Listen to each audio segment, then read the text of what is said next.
रामायण में राजा दशरथ द्वारा शासित अयोध्या नामक एक राज्य था। उनकी 3 पत्नियां थीं, कौशल्या, कैकेयी और सुमित्रा, लेकिन उनकी कोई संतान नहीं थी। राजा चिंतित था क्योंकि उसके सिंहासन का कोई उत्तराधिकारी नहीं था। मेरे सिंहासन का कोई उत्तराधिकारी नहीं है। मुझे इस समस्या को हल करने का एक तरीका खोजना होगा। इस समस्या के समाधान के लिए राजा दशरथ ने देवताओं को प्रसन्न करने के लिए यज्ञ करने का निर्णय लिया। हे देवताओं, हमें बच्चों का आशीर्वाद दे ताकि हमारे राज्य को एक योग्य उत्तराधिकारी मिल सके। मेरे राजा, एक भव्य यज्ञ करो। देवता निश्चित रूप से प्रसन्न होंगे और तुम्हें संतान का वरदान देंगे। यज्ञ के दौरान देवता उनके सामने प्रकट हुए और उन्हें 4 पुत्रों का आशीर्वाद दिया जो उनके उत्तराधिकारी बनेंगे। हम आपकी भक्ति से प्रसन्न हैं, राजा दशरथ। आपको 4 पुत्रों की कृपा होगी जो आपके वंश का गौरव बढ़ाएंगे। मैं धन्य हूँ। हमारे राज्य में 4 महान राजकुमार होंगे। रानी कौशल्या ने ज्येष्ठ पुत्र राम को जन्म दिया। उन्हें सभी भाइयों में सबसे गुणी और बुद्धिमान माना जाता था।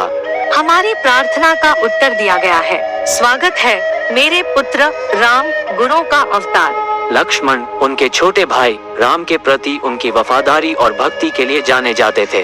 भाई, तुम देवताओं की कृपा से पैदा हुए हो। मैं हमेशा तुम्हारे साथ खड़ा रहूंगा। तुम्हारी सेवा और रक्षा के लिए तैयार रहूंगा। तीसरा भाई भरत बुद्धिमान और दयालु था, जबकि सबसे छोटा भाई शत्रुघ्न बहादुर और निडर था। मैं तीसरा भाई हो सकता हूँ, लेकिन मैं हमेशा आप दोनों के लिए एक बुद्धिमान और दयालु साथी बनने का प्रयास करूंगा। निडर और बहादुर, यही मैं बनूंगा। साथ में हम अपने रास्ते में आने वाली किसी भी चुनौती को जीत लेंगे। जैसे जैसे लड़के बड़े हुए, उन्हें एक राज्य पर शासन करने के लिए सभी आवश्यक कौशलों का प्रशिक्षण प्राप्त हुआ। उन्होंने ऋषि मुनियों के साथ भी काफी समय बिताया और शास्त्रों और दुनिया के तौर तरीकों को सीखा। राजा दशरथ अपने सभी पुत्रों को समान रूप से प्यार करते थे और उनकी बहुत देखभाल और स्नेह करते थे। उन्होंने उन्हें तीरंदाजी, तलवारबाजी, घुड़सवारी और अन्य मार्शल आर्ट में प्रशिक्षित किया। उन्होंने उन्हें धार्मिकता, सच्चाई और करुणा का महत्व भी सिखाया। याद रखो मेरे पुत्रों, धार्मिकता का मार्ग एक न्यायपूर्ण और समृद्ध राज्य का नेतृत्व करने का मार्ग है। अपने सभी कार्यों में सत्य, करुणा और धार्मिकता को बनाए रखो। पिताजी, आपकी शिक्षाएं हमेशा मेरा मार्गदर्शन करेंगी।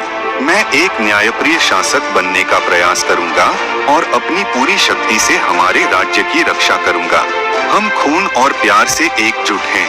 साथ में हम किसी भी बाधा का सामना करेंगे और अयोध्या में समृद्धि लाएंगे। चारों भाई एक साथ बड़े हुए और अविभाज्य थे। उन्होंने एक साथ खेला, अध्ययन किया और प्रशिक्षण लिया। उन्होंने प्यार और स्नेह का एक मजबूत बंधन साझा किया।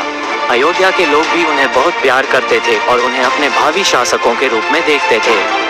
और वह राम, लक्ष्मण, भरत और शत्रुघ्न के जन्म की कहानी है। रामायण के अयोध्या कांड में वनवास निर्वासन से पहले राजा दशरथ द्वारा राम को उत्तराधिकारी बनाने का निर्णय लेने की कहानी इस प्रकार प्रकट होती है।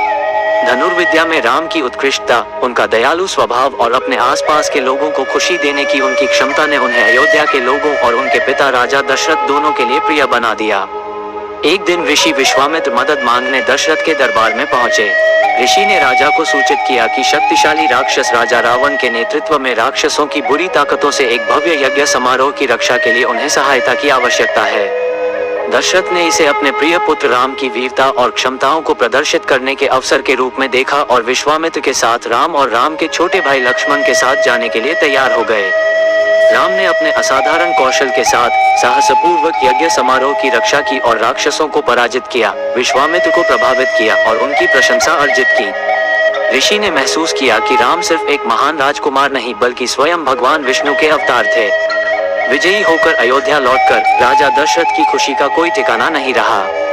राम के असाधारण गुणों और उनकी दिव्य प्रकृति को पहचानते हुए दशरथ ने राम को अयोध्या के भावी राजा के रूप में ताज पहनाने का संकल्प लिया। दशरथ ने महत्वपूर्ण घोषणा करने के लिए मंत्रियों, सलाहकारों और रानियों की एक भव्य सभा बुलाई। सभा में राजा ने राम के गुणों की प्रशंसा की, उनके अनुकरणीय आचरण, उनकी बुद्धि और उनकी प्रजा के प्रति उनके प्रेम का वर्णन किया। दशरथ ने अपना विश्वास व्यक्त किया कि राम में एक आदर्श राजा के सभी गुण थे और वह सिंहासन के असली उत्तराधिकारी थे। घोषणा को भारी खुशी और विधानसभा से अनुमोदन के साथ मिला।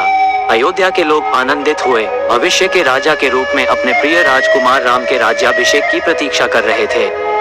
मेरे प्रिय मंत्रियों, सलाहकारों और रानियों, मैंने बहुत महत्वपूर्ण निर्णय लिया है।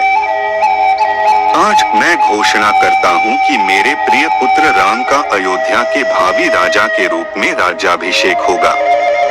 महाराज, ये वास्तव में एक महत्वपूर्ण निर्णय है। राम के असाधारण गुण और धार्मिकता के प्रति उनकी अटूट प्रतिबद्धता उन्हें सिंहासन के योग्य उत्तराधिकारी बनाती है। मेरे प्यारे राम, इस दिन की बहुत दिनों से प्रतीक्षा थी। तेरे गुण उज्जवल रूप से चमक उठे हैं और अब राज्य तेरी बुद्धिमानी और न्यायपूर्ण शासन से सराबोर होगा। राम मेरे पुत्र, आपके महान चरित्र और अद्वितीय कौशल ने हमारे लोगों का दिल जीत लिया है। अयोध्या को एक ऐसे नेता की जरूरत है जो हमारे राज्य की धार्मिकता के साथ रक्षा और मार्गदर्शन कर सके। आप वह नेता हैं। पिता, मैं आपके भरोसे और हमारे लोगों के प्यार के लिए आभारी हूँ। मैं अपना जीवन अयोध्या और उसकी प्रजा के कल्याण के लिए समर्पित कर दूंगा। महामहिम, अयोध्या के लोगों ने हमेशा आपको आशा और सदाचार के प्रतीक के रूप में देखा है। आज हमारे राज्य के भविष्य में उनका विश्वास पहले से कहीं अधिक मजबूत है। मेरे प्यारे भाई राम, यह सम्मान आपको शोभा देता है। मैं हमेशा आपके साथ खड़ा रहूंगा, हर तरह से आपका समर्थन करने के लिए तैयार हूँ। राजा दशरथ, आपका निर्णय बुद्धिमान और न्यायपूर्ण है। हमारी यात्रा के दौरान राम के पराक्रम और शौर्य को प्रत्यक्ष रूप से देखा गया है। वो न केवल एक राजकुमार बल्कि एक दिव्य अवतार है जो महानता के लिए नियत है। मेरा दिल यह जानकर खुशी से झूम उठता है कि अयोध्या राम के सक्षम हाथों को सौंपी जाएगी। उनका शासन हमारे प्रिय राज्य में समृद्धि, सद्भाव और धार्मिकता लाए।